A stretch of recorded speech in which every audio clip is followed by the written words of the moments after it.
Hello everyone, I'm Robin Lucier from Michael Plummer Performance. Due to the overwhelming response from the last three-part series, we decided to do another one. We're going to be welcoming back Chris Richards from Pro-M Racing. Hi Chris, how are you doing? I'm doing good, how are you? Thank you for welcoming us back to your shop. Thanks for coming. Great. So we have some questions for you. Okay. We're going to get started. All right. Great. So Chris, our first question is, how do you clean a mass air meter? Okay. Well, the first thing you'd want to do is remove the electronics from the housing so that you can get to the sensing wires and clean them. If the housing itself is dirty, road grime or grease or whatever, you can wash that with any mild soap and water and make sure you dry it up good.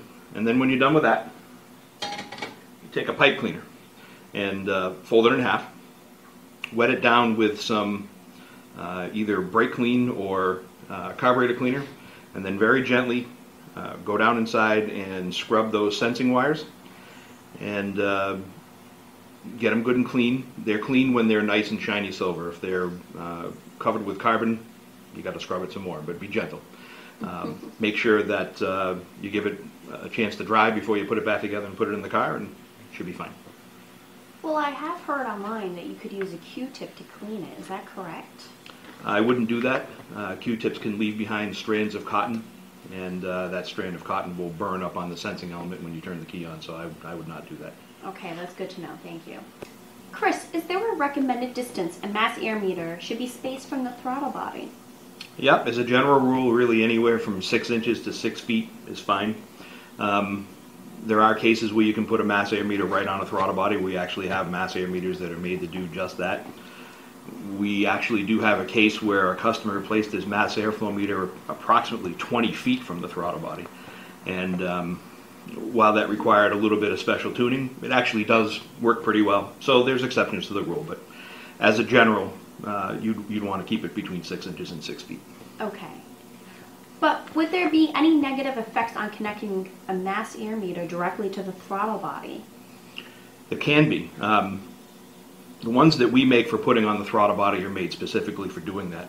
The problems, of course, are reversion, and like we covered in an earlier video, you want to make sure that the mass airflow meter is properly designed to deal with the reversion. But most importantly, the management system needs to have a good filtering system to work properly with that type of mass air meter.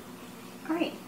How do you properly size an air filter to your mass air meter when using it in a draw-through application? Okay, well, you obviously want to have an air filter that'll flow enough air to at least match and preferably exceed whatever mass air meter you're using. In the case of, say, a Pro M80 or a 92 or a Pro M117, we're going to supply you with a filter, so you don't have to worry about it.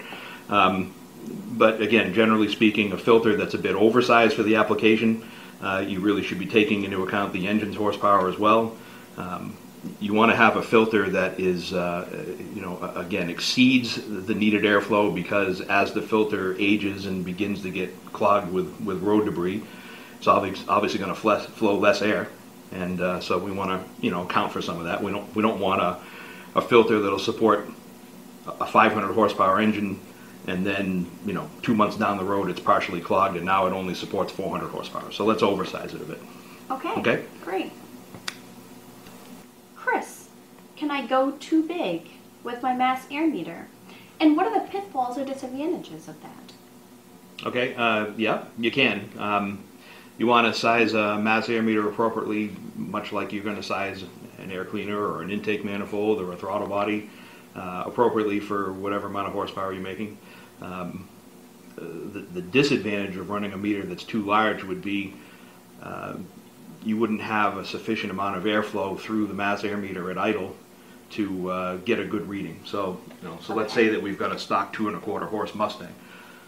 We don't need a mass airflow meter that's this big. Okay, something like a 75 millimeter bullet would be appropriate.